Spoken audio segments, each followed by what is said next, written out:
Assalamualaikum warahmatullahi wabarakatuh. Perkenalkan, nama saya Laili Dwi Aziza, NPM 2386206013, Prodi PGSD semester 2 dari Universitas Nahdlatul Ulama Lampung. Kali ini saya akan mempresentasikan tugas mata kuliah desain pembelajaran dosen pengampu Ibu Nina Ikhwati, yakni video tentang model pembelajaran berbasis masalah untuk mata pelajaran IPA kelas 2 SD yang bertemakan tentang lingkungan, yang mana kita akan membahas tentang analisis kebutuhan, tujuan pembelajaran, instrumen, model pembelajaran, dan kelebihan serta kekurangan dari pembelajaran tersebut.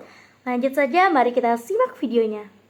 Analisis kebutuhan bertujuan untuk mengidentifikasi tujuan pembelajaran terkhusus untuk tema lingkungan, memahami karakteristik siswa kelas 2 SD, mengevaluasi media pembelajaran yang sudah ada, dan kelayakannya untuk digunakan dalam model pembelajaran berbasis masalah, menganalisis teknologi yang sudah digunakan, dan kesesuaiannya dengan model pembelajaran berbasis masalah. Model pembelajaran ini sangat tepat untuk membantu siswa untuk mencapai tujuan pembelajaran tema lingkungan dengan lebih efektif dan efisien. Dengan itu, siswa dapat belajar secara aktif dan konstruktif melalui proses pemecahan masalah. Tujuan pembelajaran ini juga digunakan untuk mengembangkan keterampilan berpikir kritis serta kreatif dalam memecahkan masalah di lingkungan mereka. Analisis siswa bisa kita lihat dari karakteristik dan keterampilan. Karakteristik siswa kelas 2 SD bisa kita lihat dari minat belajar, yakni siswa sering tertarik pada hal-hal yang baru, senang belajar melalui bermain dan beraktivitas, serta memiliki rasa yang ingin tahu sangat tinggi. Sedangkan keterampilan siswa kelas 2 SD bisa kita lihat dari keterampilan pemecahan masalah, yakni mengidentifikasi masalah dan mengembangkan strategi. Nah, dengan ini siswa dapat belajar secara aktif dan konstruktif melalui proses pemecahan masalah. Di sini juga menjelaskan tentang analisis media pembelajaran yang sudah ada, yakni lembar kerja yang dapat digunakan untuk membantu siswa mempelajari konsep-konsep lingkungan melalui kegiatan yang interaktif seperti menggambar, mewarnai, dan menjawab pertanyaan-pertanyaan. Ada juga tentang analisis teknologi yang sudah digunakan, yakni aplikasi edukasi. Ada banyak aplikasi edukasi tentang lingkungan yang tersedia untuk smartphone dan tablet. Aplikasi edukasi ini dapat membantu siswa untuk belajar tentang berbagai topik lingkungan seperti perubahan iklim, polusi udara, dan konservasi satwa liar.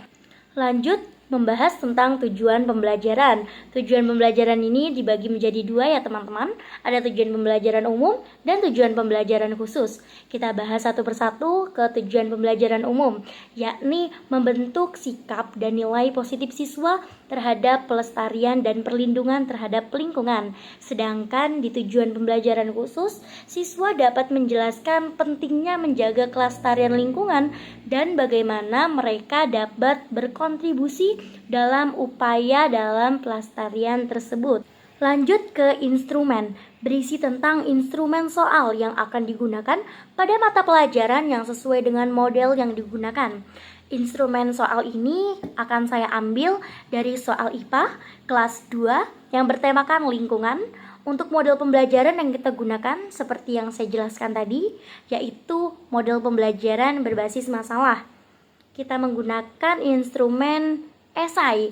Nah, esai ini digunakan untuk mengukur kemampuan siswa dalam menjelaskan konsep dan menerapkan pengetahuan untuk menyelesaikan masalah. Jika tadi sudah dijelaskan tentang esai, maka kita sekarang berpindah ke proyek. Proyek yang digunakan bisa untuk mengukur kemampuan siswa dalam bekerja sama, menyelesaikan masalah, dan menerapkan pengetahuan secara kreatif. Contohnya nih, memberikan tugas menggambar kepada anak-anak tentang pentingnya menjaga kebersihan udara, lakukan penelitian tentang sumber pencemaran udara di lingkungan sekitar, dan buatlah usulan solusinya dalam berpikir kritis dan kreatif. Contohnya nih, bagaimana cara menjaga kebersihan udara di lingkungan sekitar rumahmu. Selanjutnya, kita akan membahas tentang model pembelajaran, yaitu berisi tentang Langkah-langkah model pembelajaran yang dipilih disertai dengan keterangan-keterangan pada setiap langkah-langkahnya. Ada 7 langkah-langkah model pembelajaran, mari kita simak satu persatu. Yang pertama, ada orientasi masalah, yakni guru mengajak siswa untuk berdiskusi tentang masalah lingkungan yang mereka amati di sekitar mereka. Contohnya nih, bagaimana cara menjaga kelestarian hutan. Yang kedua, mengorganisasi siswa. Setiap kelompok memilih satu pertanyaan penelitian untuk dipelajari lebih lanjut. Dan yang ketiga, ada mencari data guru, yaitu untuk mendorong siswa untuk bekerja sama dalam kelompok untuk mengumpulkan data yang akurat dan lengkap. Dan yang keempat, menganalisis data. Setiap kelompok harus menganalisis data yang telah mereka kumpulkan. Yang kelima, guru membantu siswa untuk menyusun kesimpulan mereka dengan jelas dan ringkas. Dan yang keenam, mempresentasikan hasil. Guru mendorong siswa untuk saling memberikan pertanyaan dan komentar selama presentasi. Dan terakhir yaitu ketujuh, ada refleksi. Siswa diminta untuk merefleksikan pengalaman mereka dan memecahkan masalah lingkungan.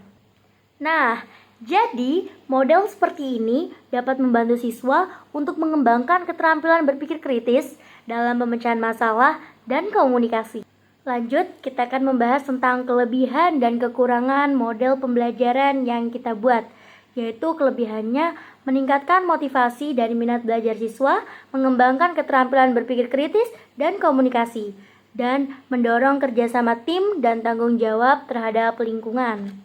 Sedangkan kekurangannya yaitu membutuhkan waktu dan persiapan lebih banyak, membutuhkan guru yang terampil, sulit diterapkan pada semua materi pelajaran, membutuhkan sumber daya yang memadai.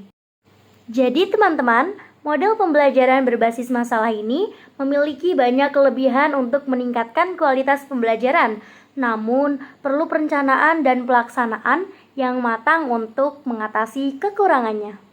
Demikianlah tadi presentasi dari saya. Semoga bermanfaat bagi kita semua. Apabila ada kesalahan kata maupun tingkah laku, kami mohon maaf yang sebesar-besarnya. Dan kepada Allah kami mohon ampun. Akhirul kalam, wallahul muwaffiq ila aqwamit thoriq. Wassalamualaikum warahmatullahi wabarakatuh.